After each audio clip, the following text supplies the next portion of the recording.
Shout out to everybody in the village. Welcome to another episode of Money Church Sundays. Today we are talking about two keywords, quantitative and qualitative. Quantitative and qualitative analysis. Those two words are something that can change every investor, every business owner, every content creator's life.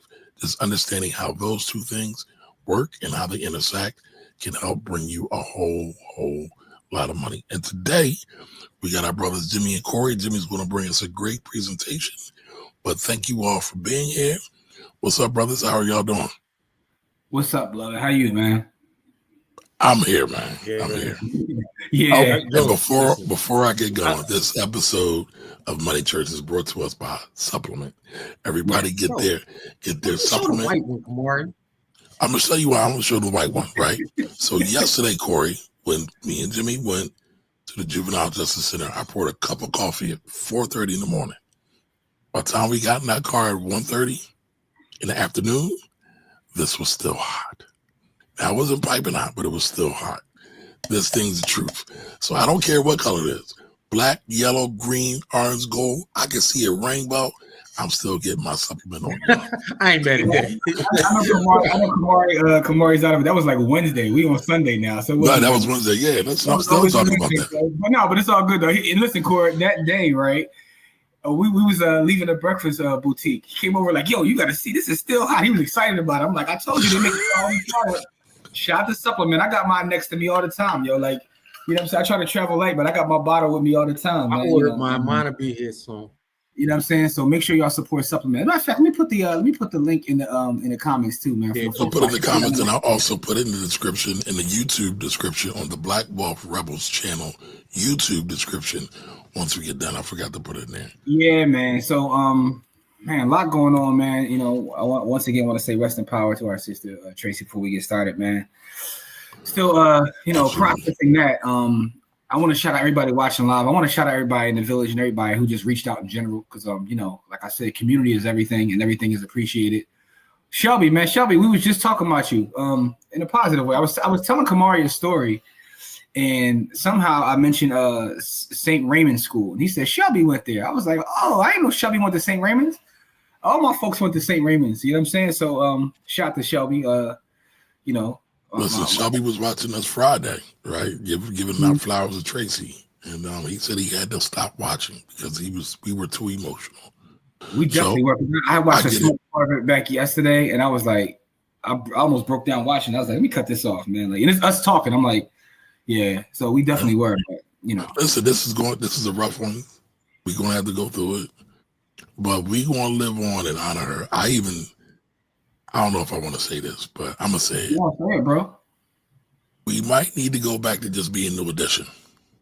No, I'm definitely with that, man. Like I over the last several days, man, me and Courtney have been talking a lot in terms of like just helping each other process what's going on and man, listen. Yeah, crazy, she needs to be with us.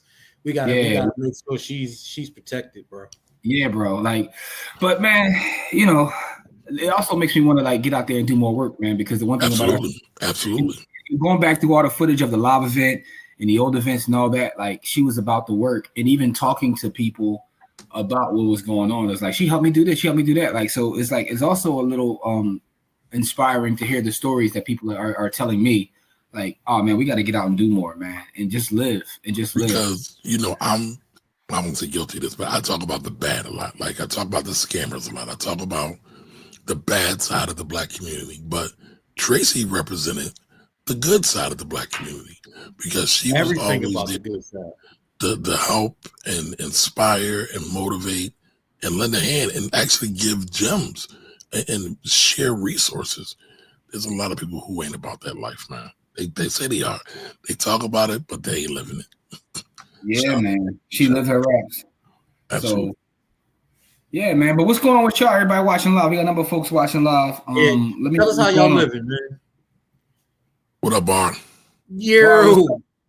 Bar, how are you, good brother, man? Bar gave me like the day it happened. I talked to Bar. Bar told me a quick Tracy story that was like about how she looked out for him and everything, man. So. And wait a minute, didn't you say Bar went to St. Raymond's too? No, but I think Bar Bar went to didn't St. Raymond. He go to St. Raymond's. Bar went to a different Catholic school. Bar, you went to Bar, what school did you go to? Was either No, McDevitt. I think he went to McDevitt. Okay, well, McDevitt, St. Raymond's is the feeder school to McDevitt. But yeah, pretty much. St. Raymond's was the feeder school to McDevitt. Yes. Yeah. She was pro our people daily. That's facts. That's facts right there. That's facts. Yeah, man. Yeah. All right. Don Johnson's in the building. All right, Nicole. Good morning. Yes, bring back Courtney. She was always an asset to the group. So listen. Here's the thing about it. Courtney never left, right? Right. Nobody. Wait. Courtney never left. Tracy never left. Life was just life, and we just said we got to keep doing what we're going to do. So, he went to Doherty.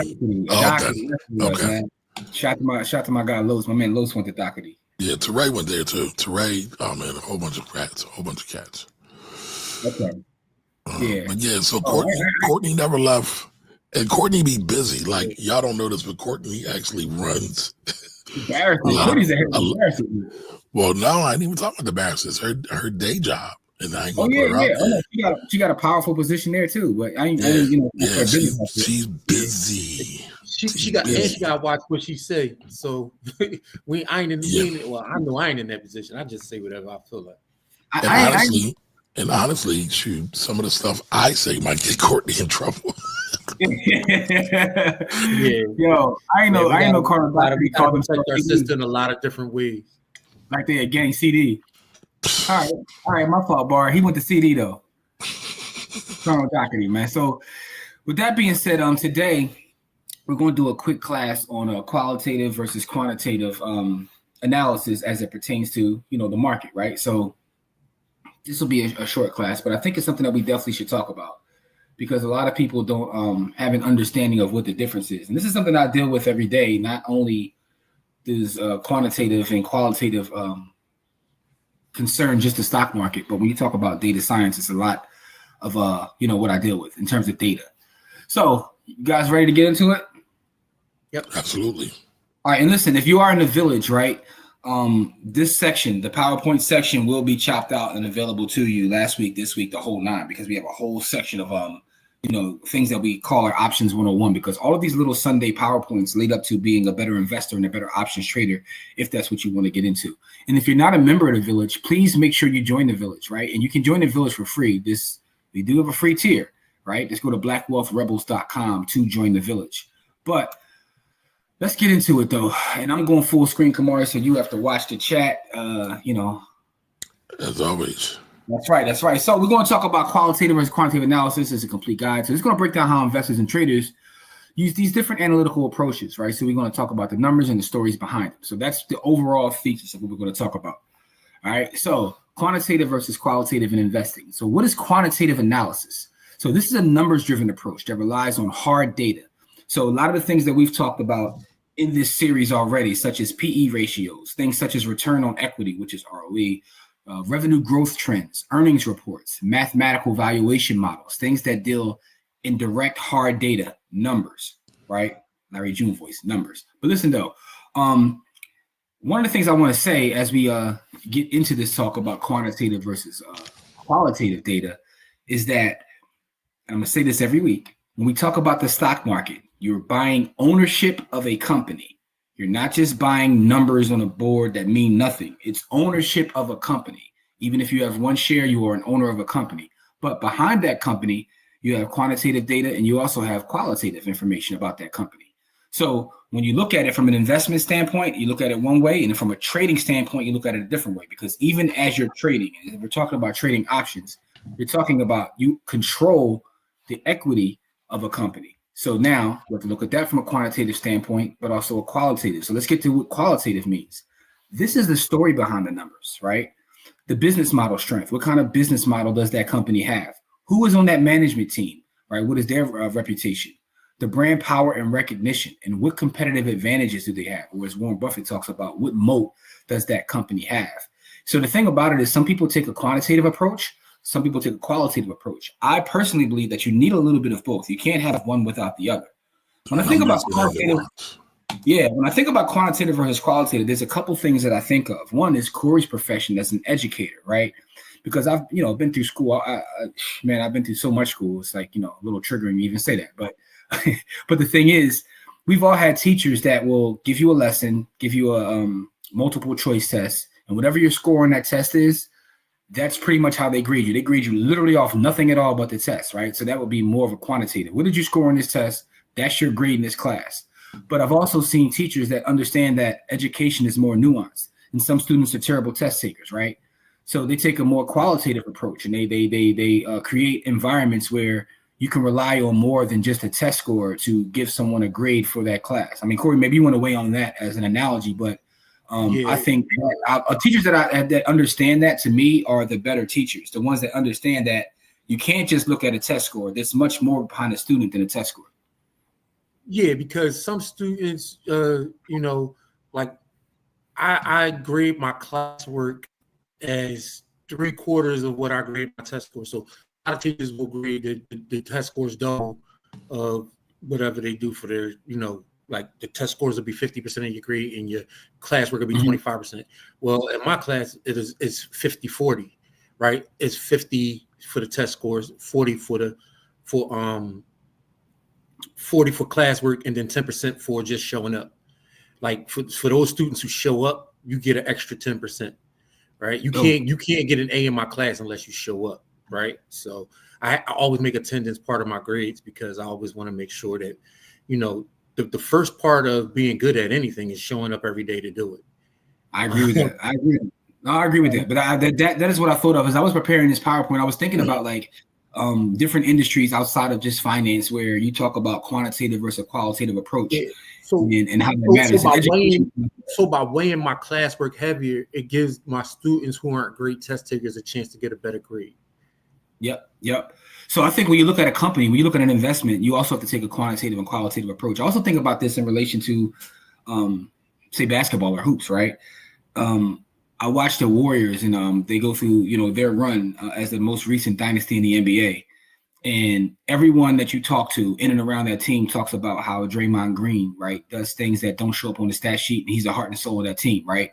So from a quantitative standpoint, he's not putting up the numbers of Steph, or when Clay was there, Clay, right? Or, Butler's there now. He's not putting up those numbers, but he does things that don't show up on the stat sheet. That's part of the narrative of that team. Well, so like he's more people up in the locker room? Huh? Like beat people up in the locker room?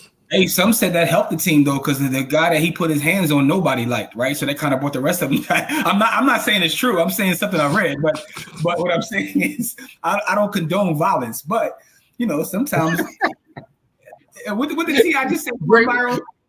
He said sometimes people don't appreciate your piece until they see until they see a little bit of violence, then they appreciate your piece, right? So anyway, I say all that to say this though. Qualitative and quantitative are both important. You can't just look at one without the other. And a lot of people only care about quantitative, right? And specifically when you talk about investors and traders, right? There's a whole group of folks called quants, right? And all the quants do is look at the numbers, right? Shout out to Taylor from for Billions, man. She was like, a popular quant on TV, right? But that was all about the numbers. Taylor was a beast. That's probably my favorite character on that show, by the way. I don't know. I gotta think about that. Who's your favorite character on Billions, Kamari? Don't say Axe either. No, not Axe. Axe's rival. You like him? You would like Chuck. You would like Chuck. Chuck was the man. I'm not going. I'm going to say. Not a joke. I'm about to say the reason you like Chuck is because he let the. Never mind. I'm sorry. Go ahead. Can we at least give an honest opinion on it? Like, that's not what you just trying to make jokes out. No. You like that Chuck mess with the SWs, but I digress though. Let's move on.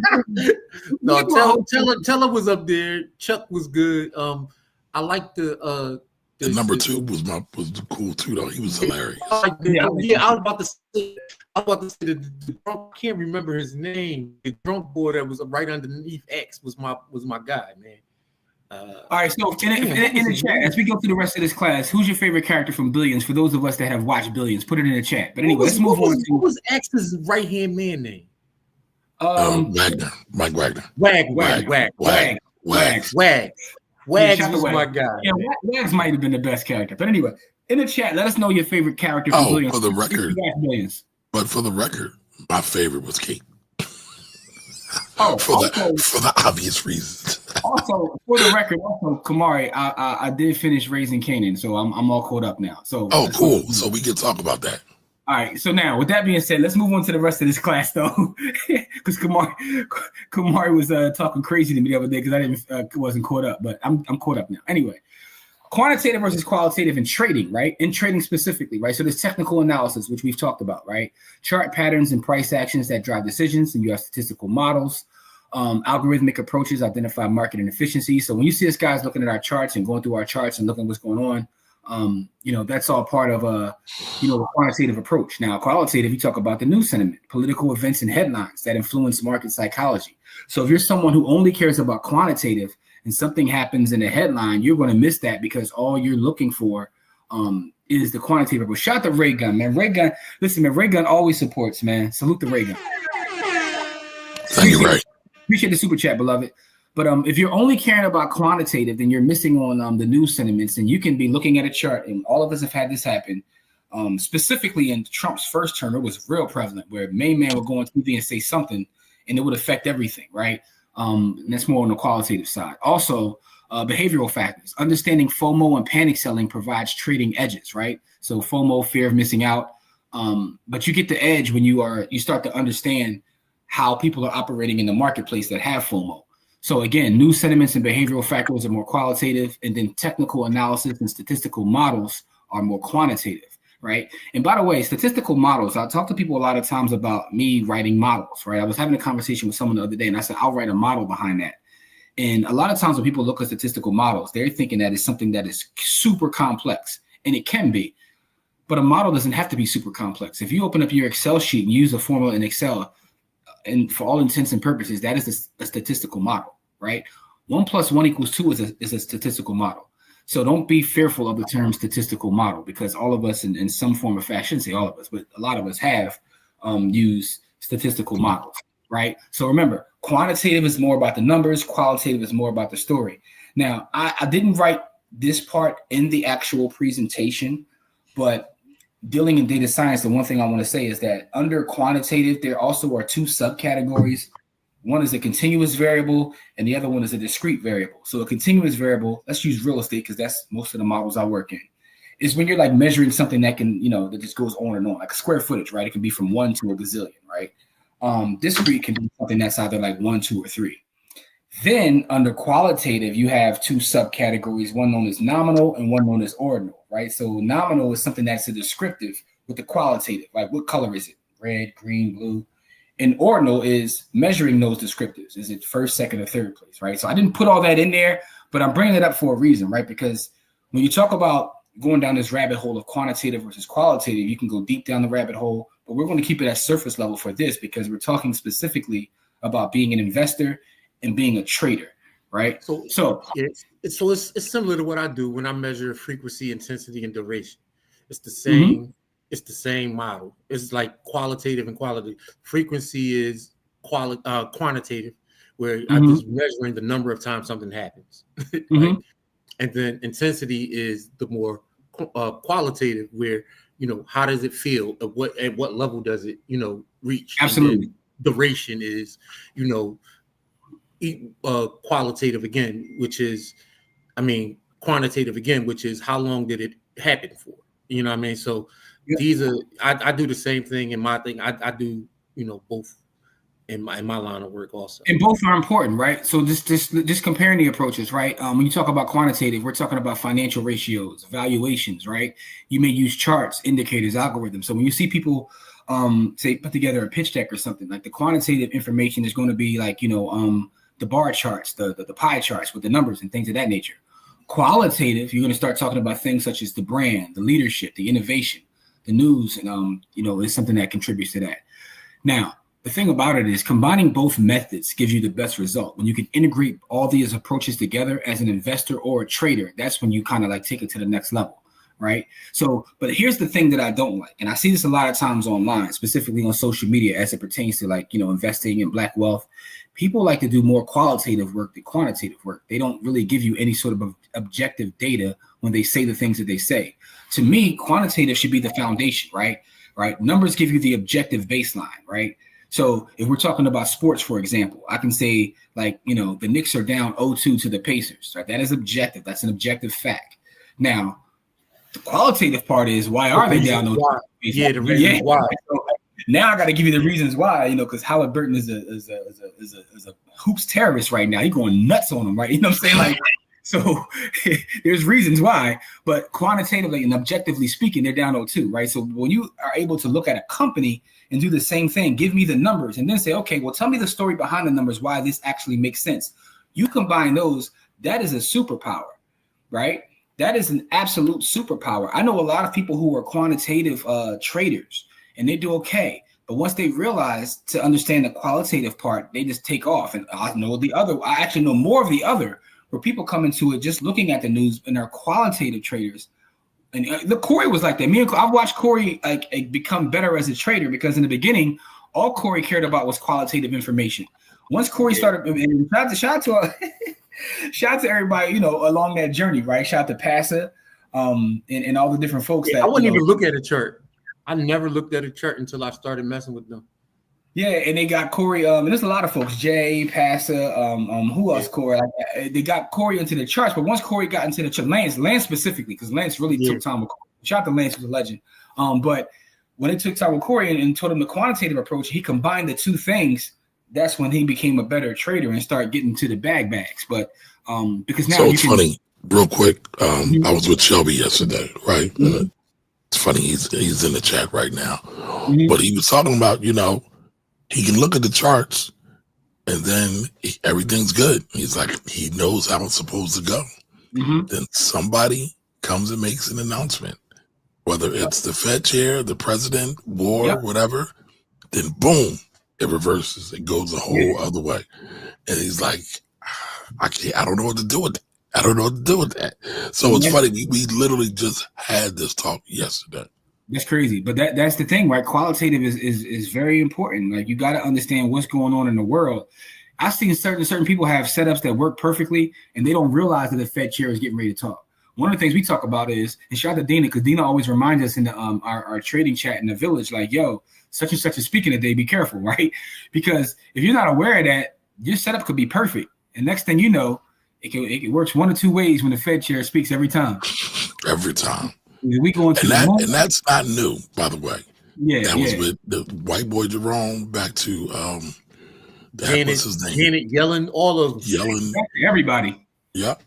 Yeah. Listen, man, they open their mouth. Either we going to the moon or we going to downtown to apply for some benefits. We going one way or the other. All right. So, with that being said, let's take a specific example, right? Let's look at Apple as from a quantitative standpoint, right? Apple's PE ratio at the time I broke this presentation was around 28. So you pay $1 for pay 28 for $1 of their earnings, right? So that's their PE ratio, price to earnings ratio. Their revenue was about $383 billion plus annually with consistent growth. The dividend yield was only 0.5%. It's not really a high dividend, but it's a bonus for long-term holders of the company. And they also had a high return on equity, have high efficiency and share with the shareholder money. So they have a high return on. So these are all quantitative parts of Apple. When you look at Apple as an investment, this is what the number is telling you. But there's the other part of Apple, right? Some people want to invest in Apple because of what? Qualitative information. The brand. Apple has a cult-like loyalty. People line up for new iPhones every year to this day, right? Apple's a church. To this day. The ecosystem lock-in. You have iPhones, MacBooks, AirPods, iCloud. Once you're in, it's hard to leave. Do you know how many people I talk to that have Apple products that say, I really don't even like this. I like the other phone better, but I can't leave though because all my information is here, right? I've literally heard people tell me that. So the ecosystem lock-in, right? This is all part of the qualitative story of talking about Apple. Also, the leadership. We talked about this one before. I made a statement that some consider controversial. I said Tim Cook is actually a better CEO than Jobs, right? And it's not comparing the two because they both were needed at the time they were needed for different reasons. But the fact is, Tim Cook has done a great job in terms of running that company.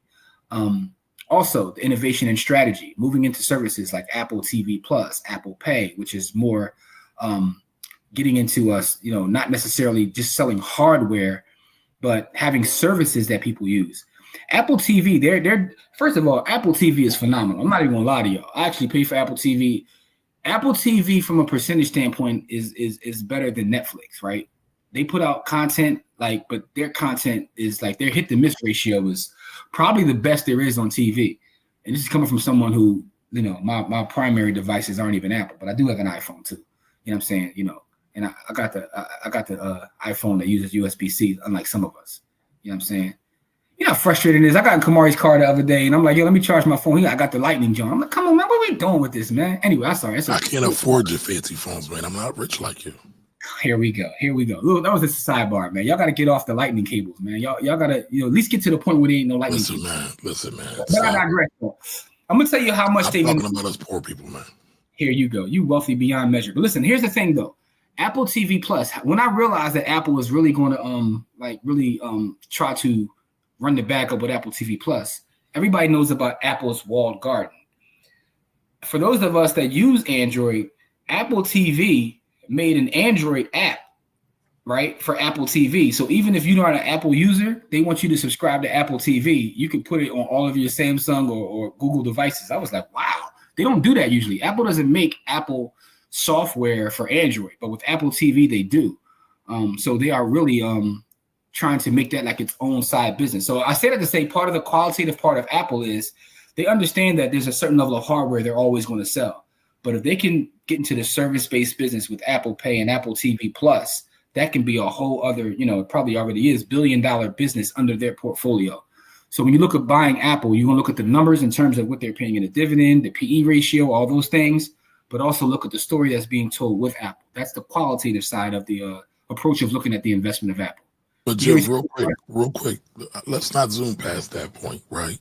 I would love for you to talk about the qualitative and the qualitative point of them making an app for Android just to sell Apple TV. Yeah, because a lot of Apple's products, right, they have a lot of different services. They have their own books, they have their podcasts, all those things. And they've never taken the time. They always keep it under the umbrella of you have to have an iPhone to use this service. Even Apple Pay right now, you can't use Apple Pay unless you have an iPhone, which makes sense. And the idea is everything is integrated. Everything is under this walled garden. We control it so we can make the experience a premium experience. But with Apple TV Plus, they invested a lot of money into that. I mean, look at the stars they have on their own platform. And then it's like, okay, you can get Apple TV Plus as an application on an iPhone, obviously, but we're going to create one for our competitive device. So even if you have Samsung, we still want you to enjoy this content and we want you to pay this monthly subscription, right? As it says on the slide, that's recurring revenue. If they can build that up, and they don't have to necessarily catch Netflix, because remember, Netflix doesn't sell iPhones, MacBooks, but they're competing. Think about this. Apple is competing with Samsung, right? Their number one competitor in terms of smartphones. But now they're competing with Netflix. Some of these big companies, and you talk about a qualitative standpoint, look at who their competitors are. Speaking of that, let's talk about this, right? I'm going to get to in a second once I go over this quantitative trading analysis, right? Because I want to get to another company. But I want to talk more about the trading aspect, not just the investment aspect. From a quantitative standpoint with Apple, right, you look at things such as 200-day moving average, right? Above the 200-day moving average is usually a bullish signal. We're talking about charting. The RSI, the relative strength index, is something I always look at 70 plus, overbought, oversold at under 30. So once it goes to under 30, that's when we're looking for it to come back up. If it goes above 70, we're looking for a drop. The MACD, right? All these are things that you look at if you're talking about trading Apple, right?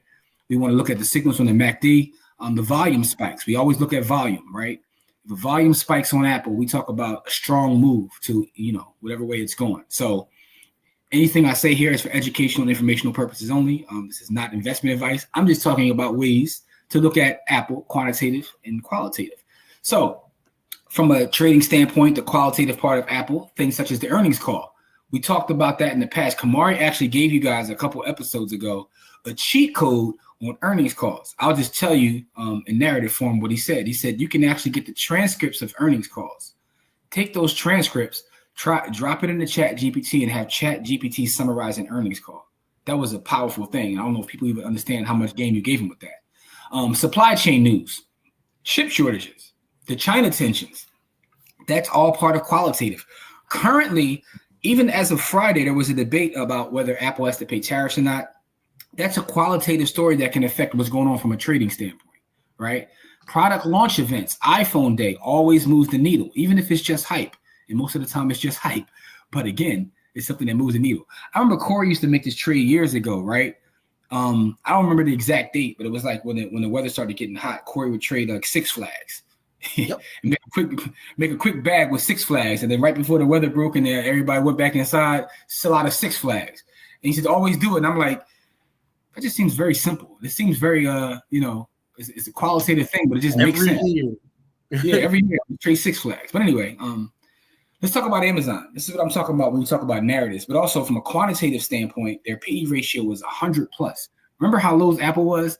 This means that people are willing to pay so much more for the earnings of Amazon. That's a quantitative, objective fact. People are looking at Amazon, and this is because historically, Amazon has been a high growth company, right? 500 billion plus of annual revenue, and it's still growing. Even at the massive scale that Amazon exists at today, it's still growing. AWS has high margins. AWS is the profit engine of Amazon. For those that don't know, for those who think it's just them buying stuff on the that's really just a data collecting thing. AWS is where their bread and butter is. But the fact of the matter is, people are willing to pay more than 100 plus for the earnings of Amazon. So from a qualitative standpoint, they have market dominance. Amazon basically is e-commerce in the US.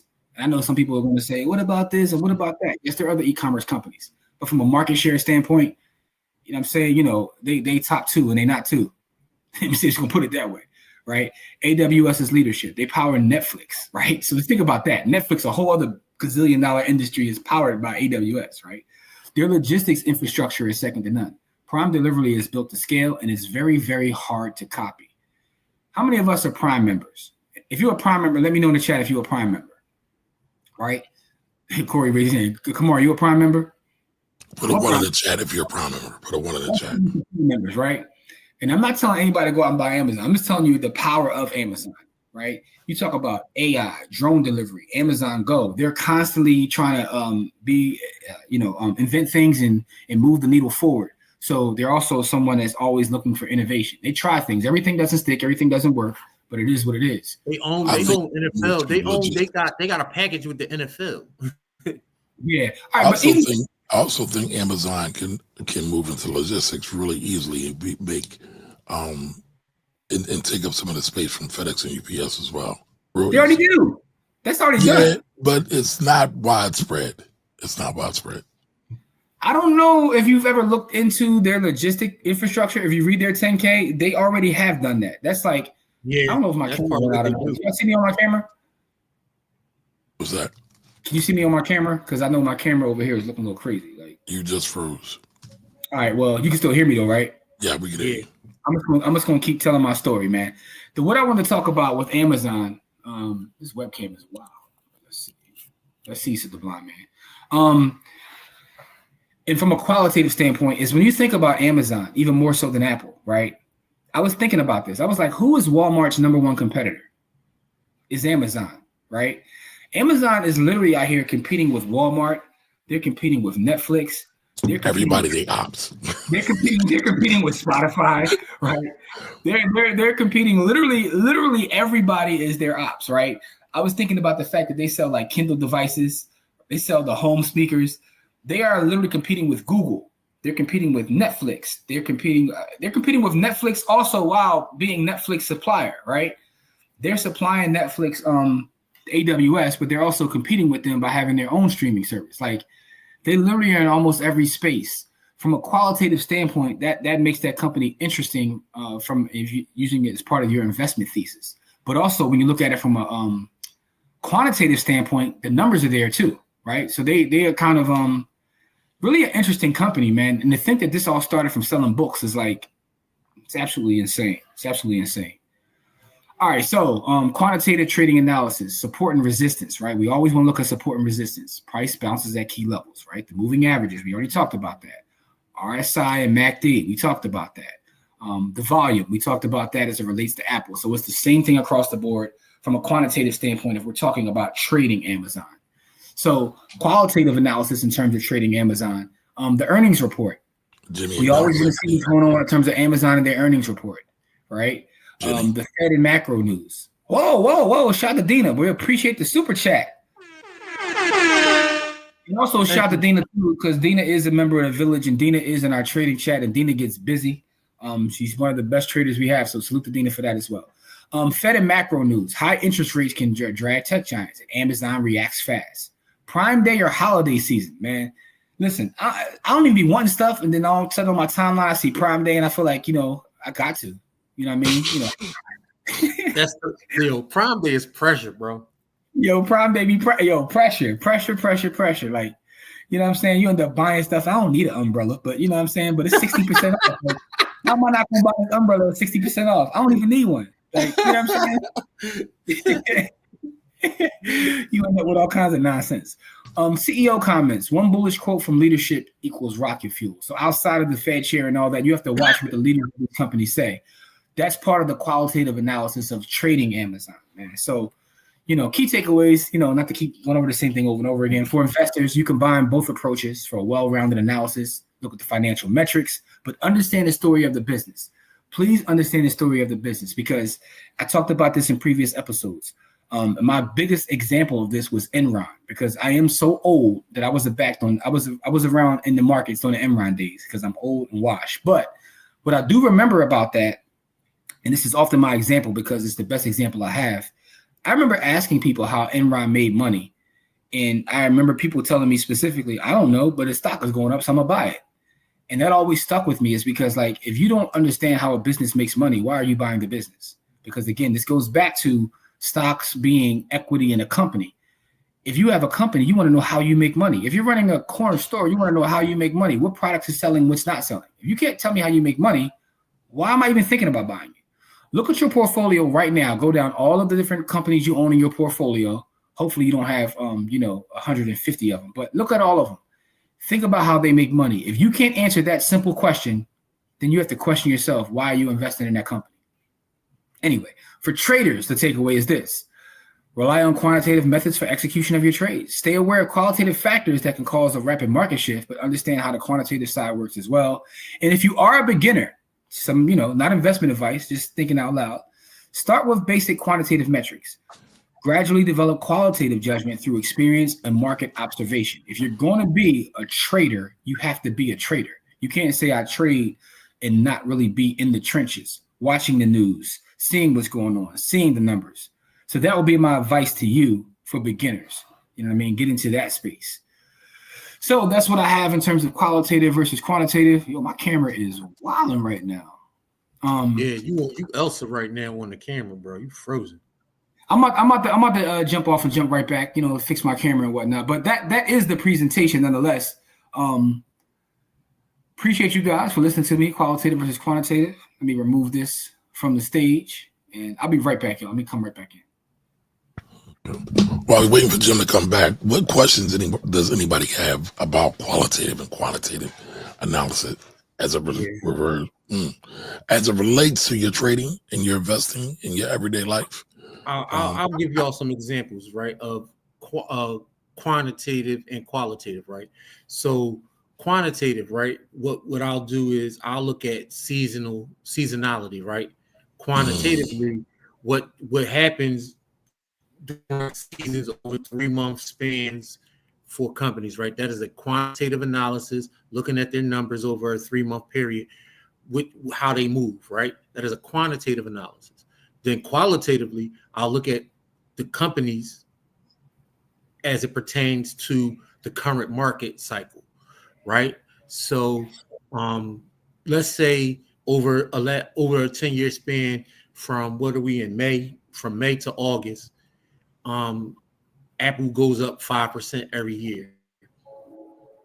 And normally I would just take that trade without looking, right? Because, Apple is a great company and they go up 5% between May and August, right? That's easy money, right? Quantitatively, that is not easy money right now because of the tariffs and everything that's going on. I mean, qualitatively, that's not a great trade right now because we don't know what's going on with the tariffs and all of the other stuff that's going on, right? So quantitatively, I would normally just go ahead with seasonality and just take the trade. But because of the qualitative stuff, because of all of the stuff that's going on with our government, We don't know what's going on with the tariffs. We don't know what's going on, whether or not they're going to have to shift because of the new regime and how, things are working with that. Trades that used to be easy are not easy anymore. You can't just take the trade because of the current environment that we're living in, as far as the market cycles, right? So those seasonal trades, those seasonality trades, they no longer have the ease that they used to, right? So actually, your boy is costing me money, because I love to take seasonal trades.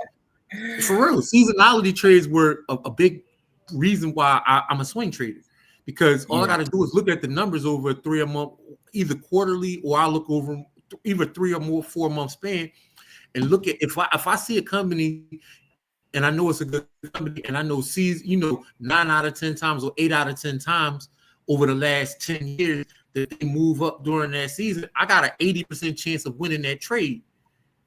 You see what I'm saying? But now, because of the qualitative stuff that's going on, I can't take those trades with any confidence. Yeah. So let me get to these comments. Cookie says, Tim Cook following the plan Steve left for him, but I'm not taking anything away from him though. Yeah, I mean, following the plan is important.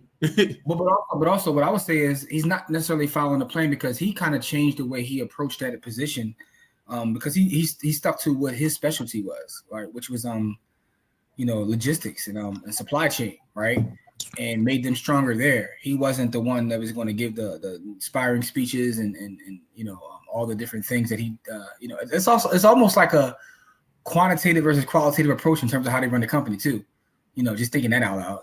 But I just say that to say that he's really done a great job. But both people were needed in the time that they were needed to kind of take that company to where it is now. A literally $1 trillion company. It used to be a hyperbolic thing. People say it's $1 trillion. Almost 3 trillion. But I remember it used to be a hyperbolic thing, and now it's like a reality. We literally have $1 trillion companies. But hold on, let's I want to address this, please, Jim. So is qualitative the macro and quantitative micro? Ooh, that's a great way to look at it. But what I would say is, I think both are both. Right. Yeah. So to answer the question more succinctly, it's the numbers and then the story behind the numbers. So quant is the numbers, and then qualitative is the story behind the numbers. So both can be micro and macro. Correct.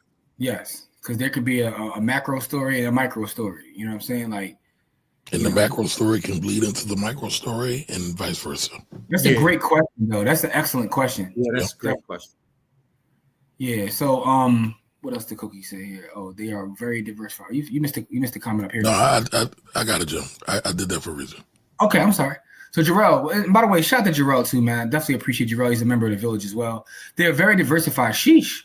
Did they do that because they want it all for insurance? I.e., if one market falls, we all have invested so many others, so it won't hurt us. It reminds me of the Jay-Z line. We all be each other's crutches. But I think it's a lot of things, right? So if you read the story of Amazon, and there's an actual book I read. I forgot the name of the book. Everything something or another, but one of the things they talked about is they started with books, and they were so focused on logistics and how to dominate that game.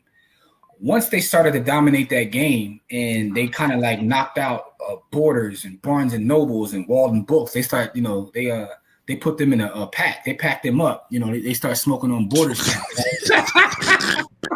they definitely packed their ass up. But the story goes, they were in meetings and was like, well, if we could do this with books, our system of logistics and how we've done this, we can kind of do this with everything, right? But not just logistics. It was also their system of data and how they collected data and how they But I'm talking about the customer. What I'm talking about is literally from the book. It's the book. It's called Everything. I'm gonna tell y'all the name of the book because I actually read a book on Amazon. Amazon. Great case study, by the way, too. Everything. I'm gonna tell you the name of this book. It's a good book though, on it, like the story of how Amazon became what it is. It's called Amazon: The Everything Store.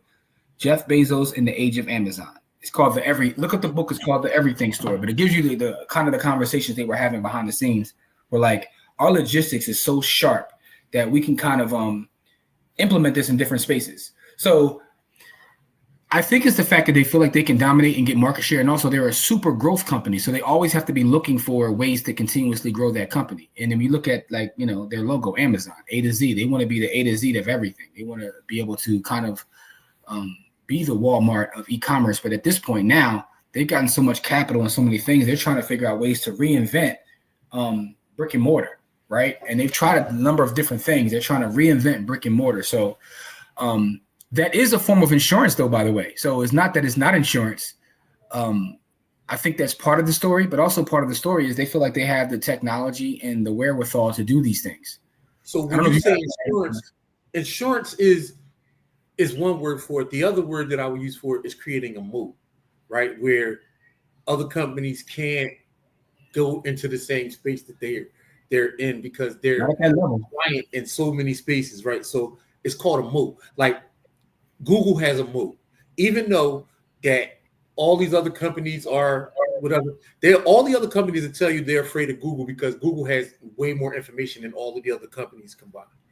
Real quick, Jim, you asked me a question the other day. I asked you a couple questions, but yeah, which one you talking about? My response was Google, but I don't remember the question. Do you remember that? You did say Google. I think it was like if you had to pick one company to just ride out for I forgot what the question was. Let me think about it. I think it was something about moat, though. It was something about moat. We was talking about that. Yeah, it was Google has the craziest moat because they're everything they do is literally data collection. Everything. Yep. So I've been thinking about that question, though. I don't know, right? Because for the first time, what's the question? I'm trying to remember the specific question I asked you, Kamari. But I'm getting back to what Corey was saying about Google's moat. Google's moat is being challenged for the first time ever. I didn't realize this last quarter, for the first time in history, that they lost a portion of their actual search to chat. ChatGPT is taking a huge chunk out of and I didn't realize people were using it for literal searches now. Yep. So this is why if you watch Google I/O last week, they've invested crazy amounts in the Gemini. Gemini is about to be nuts, by the way. Like, if everything they're talking about, and by the way, if you don't know what I'm talking about, go to YouTube after the show, by the way, and look up Google I/O 2025. What they're doing with Gemini is like, all right, they trying to, you know, all I heard was they're trying to wipe Chetty off the board. Man, all I heard when I was watching it, I heard like the music to like clap back, the Ja Rule clap back song in my ear. And I was watching. I heard it in my ears. I was watching. I was like, okay, so they're not playing no more. They bringing out the big guns. I used Gemini on my phone for the first time the other day. I was like, damn. Oh, damn. Like, I didn't know it was getting busy like this. Like, what you gonna say, Corey? But here's the thing about that. That's a whole other war also between Microsoft and Google, which is going to be really, really interesting. Yeah, Microsoft has a huge stake in that. But I think the question we were talking about is like, what moat can like last the longest? Or I forgot the exact question, man, because that was a great question. The funniest question me and Kamari talked, not really funny, because a lot of the responses to this question were kind of wild. It was a question I heard in another podcast. Shout out to TRPE podcast. They had asked a question, which, by the way, is a different form of a question that I posed in the book called Sports to Book, which you can find at sportstobook.com. In my book, I had posed a question: which athlete would I wish had Twitter in their heyday? Like Charles Barkley in his prime when he was throwing through. That's a Friday question. Like, no. But I'm gonna tell you what I'm getting to. All right, I'm gonna say the question. question. No, don't save it. All right. So I asked that question in my book. Like, would I want to have that, or would it be like Muhammad Ali when he was really in his prime and in his bag and he was talking crazy? Did I wish he had Twitter? But the question that they asked on this podcast I was listening to, they asked the question, Twitter is best when we're all going through a collective experience, right? Whether that's like an award show or a specific sporting event, and everybody's watching the same thing and we're all commenting. And the question they said was, what event in the history do we wish we had Twitter for, right? Where everybody would have been on Twitter, like getting their thoughts off about this collective event. And there were a number of things that came up, the OJ trial, 9/11, all kinds of different things. And I was asking Kamari, like, what event did he wish that we had Twitter for? He can, in history, he can go back and see what the collective thoughts were. I thought that was an interesting question. Oh, what did I say? I think I said King. King assassination. Yeah, King or X. That was the first thing. You know, what's crazy is that's the first thing that came to my mind. What I was thinking about though, like if we had like Twitter during 9/11, right? Because the thing about it is we do have the one thing I remember about 9/11 is even us black folks, like everybody got mad patriotic during 9/11 because it's like, yo, we hate each other, but y'all ain't gonna be coming up here just like it's like you in the crib with your brother and y'all hate each other, y'all fighting, y'all go outside, somebody says something to your brother, you got a beef with him, right? So I remember everybody being mad patriotic, but the thing about Twitter is this though, specifically black Twitter, we're gonna get these jokes off. And I was like, I wonder during 9/11 how long would it have taken for people to start getting off these jokes? Right? 30 seconds, bro. Max. That's what I said. Kamari gave it an hour. He said about an hour the jokes would have started 30 flying. Seconds, bro. No, man. Somebody's getting them jokes off immediately. Yeah. Anyway, that's a whole side note in terms of what we were talking about. But those notes with those tech companies are interesting. Getting back to Jarrell's overall question about insurance. I think at this point, one of the things I think about with all the big tech companies is a lot of them try to compete in spaces and they know they're not going to get a huge market share, but they do it anyway. I feel like it's collusion, right? Because if the government points at you and say, you're getting too big, you're doing this, you're like, well, they got this too. And they got this too. So it's like, I think they got some sort of unspoken agreement. Like, yo, go create a little side business that competes with me over here. I'll create one that competes with you over here. So we can always point the finger at each other when the government comes. That's a conspiracy theory. That's just me. I don't know anything that to be fact, but that's what I feel like, yo. All right, so Cookie says a lot of people who don't own Apple products use Apple TV and Apple Music. The carriers push it when they are selling the phones. Great point. Great point. Great point.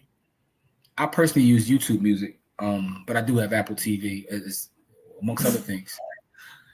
So what else we got here? Ray Gun.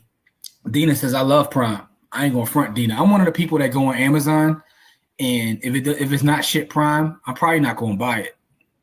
Like, if you ain't shipping Prime, then what are you doing, yo? Jarrell says his wife has Prime, so he is by association. Frank also has Prime, so folks got Prime, man. Amazon Prime. Think about that recurring revenue you get from Amazon Prime. I wonder what the number is now. Can anybody look that up for me real fast? How much money do they make off recurring revenue from Amazon Prime? Because that's interesting.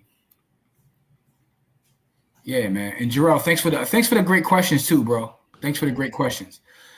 So, yeah, man, I know it's Sunday and today is our investment day, but I don't know if y'all have time, but we might have to do an emergency chat or emergency session stream. Okay. So Target released their numbers, and remember we were talking about Target and the boycotts. Mm-hmm. I want to talk about that. Okay. I desperately want to talk about that because I think this is another learning opportunity, teaching opportunity, because everybody was so up in arms. But it's funny, Jimmy reminded me what I told y'all to do. So I don't always take my advice, but I went and got the transcript for Target's earnings call. Uh-oh. Yeah, we need to talk about that. Uh-oh. We need to talk about that. Dog, I'm looking at paying Amazon Prime members, the data from 2015 to 2020. In 2015, Amazon had 46 million people paying for Prime. 2016, they had 65 million. Damn. 2017, they have 100 million. 2018, it went to 125. 2019, 150. And as of 2020, Amazon has over 200 million people paying for Prime. Can you say parabolic? Yo, shout out to Top T, right? I'm going to tell you why Top T is what it is, man. And for those who don't know what Top T is, not investment advice. It's my favorite holding on the market, though. It's the top 20 companies in the S&P 500. It's Google. It's Facebook. Meta. And it's not even Google. I'm sorry. It's Alphabet. It's Meta, right? It's Microsoft. It's Apple. It's NVIDIA. It's Netflix. It's Amazon. It's Nike. It's JP Morgan Chase, right? That's 9 out of 20 right there. And I can go on. But the fact is, you look at that. That's where the power lies, man. Because I'm not an Amazon holder directly, but through Top T, you know what I'm saying? You are Amazon holder directly. Yes. I'm big Top T. You know what I'm saying? I probably changed my nickname. I'm big Top T out here, man. Oh boy. Hey man, you know I'm a Wu-Tang member, man. I grew up on Wu-Tang, man. I gotta have a gazillion different personalities, man. You know what I mean? Anyway, yeah, I mean, so So now, Cookie asks, where do you get the transcripts for the earnings calls? Cookie, just Google. Let's say I just did Target's earnings calls. It'll normally take you to their site normally. Just copy the link and copy it in the chat GBT, and I tell it to analyze and summarize because I don't want to go through everything. And I could get even more funky with it, but I don't. But yeah, that's all it takes. In the words of DOC, that's funky enough. But Yep. But that's a gem right there, man. That right there is worth the price of a annual village membership for the paid members. Because once Kamari said that, I do it all the time. I do it on stuff I don't even care about. Like I just want to see what the I want to analyze and summarize. Analyze the earnings call, knowing I could care less about it, right? But you do get a lot of great information, right? You get a lot. So, for instance, one of my holdings is Fold FLD. You know, not investment advice, but you know, I'm a huge fan of the product. So they just had their thing. I took their earnings call, did exactly what Kamari told me to do, put it in there, and I got a lot of great information, right? You know, in terms of their growth. It's a growth company at this point, but I digress. So what was your biggest takeaway from that, Jim? They truly are in growth mode, right? They didn't make a lot of money. So they made a lot of money. They made billions in that last quarter, but they spent billions to make billions. But they were able to acquire a number of like new customers, you know, and it makes me think about just business overall. A lot of times people don't want to spend money on their business, which is probably a whole other show. I don't want to go down this rabbit hole. One of your greatest, we're going to do a show on that, but one of your greatest investments is, if you have a business, is to invest in your business. Yeah. So, but they're spending money and they're in super growth mode. And Amazon's a great example of that too. If you go back to the early days of Amazon, they weren't making any bread, but they were making money. They weren't profiting because they were putting everything back into the business. But that's a great point, right? Because when you see all these quote unquote social media gurus talking about Amazon don't pay nothing in taxes, well, they understand the tax code. And what they did was they plowed all their profits back into it. And so that's why they don't have any taxes. But Jeff Bezos did pay taxes, but that's a whole technical thing I'm getting into. Side note, I was watching a video from it was Forbes. Forbes did a video. I told Kamari about this the other day, which was interesting. This is the last thing I'm gonna say before we jump off here. They talked about value creation and creating value in the country and how much value Microsoft has created, right? And how many millionaires and billionaires. They said that, you know, Bill Gates has given away a lot of his stock over the years. He sold a lot of it as well and has given away a lot of it. He said, but if him and his wife kept the amount of stock that they had from the beginning of the IPO and never sold any of it, main man would have been a multi-trillionaire. I thought that was Buffett. No, it wasn't Buffett. It was Bill Gates. They said because Bill Gates, which is unprecedented today, but when Microsoft went public, he still had 49% of all the equity of the company. Think about that. He had 49% of the entire company. So what's Microsoft's market cap now? It's like 3.5 trillion. It's 2.6 something because Apple's 2.9. Any given day, it's 3. He had 49% of that at one point. So it's just a wild observation that you create a company that can create that kind of value. Like the countless other millionaires and billionaires and jobs created is like, you know, it's just astounding. Anyway, just a quick little story, something I saw, just sharing with you guys.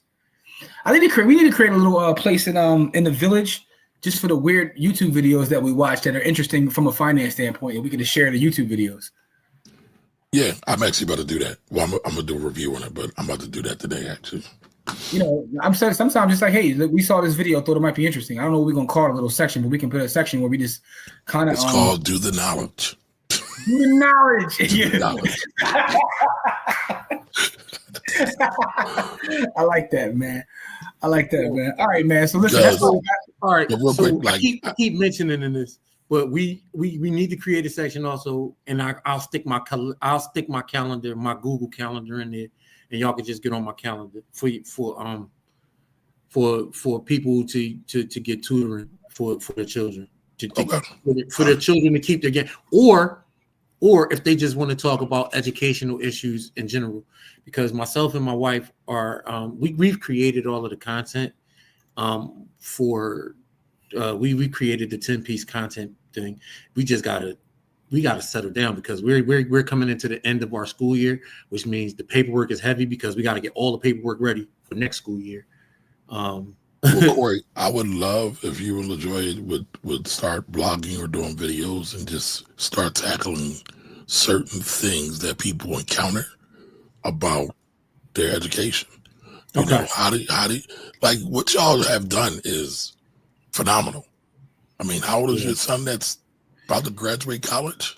He turned 18 on Christmas. He a Christmas baby, so he turned 18. He like 3 about to graduate college.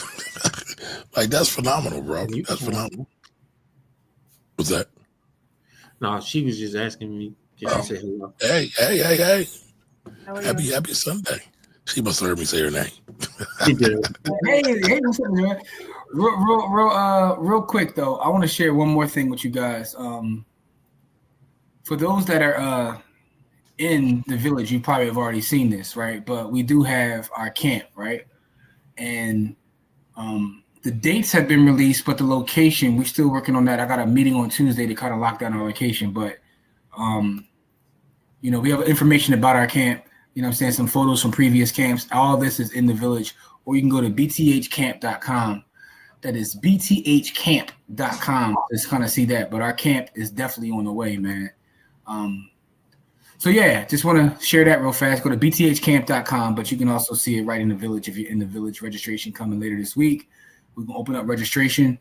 So when we do open up registration, please make sure you do us a favor just by sharing it. Again, this is completely free. Doesn't cost anything. It's for the youth, but we're trying to get as many, help as many families as possible. You know what I'm saying? And shout out to Jarrell, man. Jarrell saw that and donated already to help us. And that's all needed. Donations. I was laughing this morning. I was on Twitter, right? And y'all see that, you know, Kai Sanat got his little streaming school. He's helping these streamers, right? It's Streamer University. Yeah, that's really around the world. Someone on Twitter said, damn, Kai Sanat opened up his school before Omar. Yo, that's gangster. So that goes back to Corey's point that jokes will be flying immediately. Yeah, jokes will fly, man. Shout out to Umar. Even if the world is coming to the end, it will be coming immediately. I say an hour to give him a minute to digest, but Corey's probably right. I know Corey's probably right. Because people they be ready to snap at the moment. Listen, man, people want attention. You gotta get because the faster you get the jokes off, the more attention you're gonna get. You know what I'm saying? Yeah, the first person to do it, even if it's crass and crude, they get all the attention. So the people out here is attention sex workers. So yes, that's a fact. Sex workers. Ooh, that's a thing. Somebody write that down. Attention sex workers. Attention sex workers. I gotta add that to the lingo, man. Yeah, because I was going to talk, I was going to call them hoes or whores, but that's not even enough, man. They attention sex workers out here. Isn't that a part of sex worker, though? Isn't that kind of implied? No, man. Listen, there's some sex workers out here that don't get enough attention. Folks be out here. Never mind. Because the internet is I don't know if we should explain that on this show. So anyway, our overall show today was about quantitative versus qualitative. I hope you guys have got some value from that quantitative versus qualitative discussion. Again, the PowerPoint part of that will be put in the village specifically for specific members to get access to all those classes and PowerPoints. The overall show will be there as well, right? We'll be back on Wednesday for Wealthy Wednesdays. Friday is Freedom Fridays. Our Friday show this past week was a very difficult show to get through, and I was trying to rewatch it because I was trying to remember something, and I realized when I tried to rewatch it, we were so in our feelings that we never did a Bitcoin giveaway. Are you serious? Oh my God! We never did our giveaway, man. So what I'm saying that to say this: we're gonna double up. Yeah. Let's double up on Friday. You know what I'm saying? No mace. We're gonna double up on Friday. That's wild. Because again, for those that watch the Friday show, you know why, right? All of us are dealing with the loss of our sister, and we were very emotional and just, trying to get through the show itself. So, and that was difficult to get through the show, but we're going to double up this Friday and make sure we do an extra giveaway because, our thing is to give back to the people. Anything that we get, we give back in the form of our time, even money. Everything is about really, really building community. You know what I'm saying? Yeah. So And listen, we might institute a new rule too. You might not be able to be eligible for a Bitcoin giveaway if you are not at least a member of the village. The free's here. It's free. It's free. So I don't see why nobody's not in there. Yeah, everybody should be part of the free, man. Share with your family and friends too, because the village is really about us just building. And I want to share a lot more content outside of just the videos we do. Like I said, I want to share other videos from other creatives that I watch that inspire me or I learn from. And also, it's a way for us to have a direct pipeline to y'all, direct way to connect with y'all. These social sites, man. Yeah, like Jimmy jokes about it, but we're actually serious. We be beefing with these folks. No, I'm at the point where me and Kamari had a conversation the other day about like not necessarily getting rid of the Black Wealth Rebels, but maybe going by a different name on like in terms of our YouTube, because like we get like put on blacklists for the name Black Wealth Rebels in some parts of the internet, and I've had people from these companies actually say this to me. It's a controversial term. It gets flagged.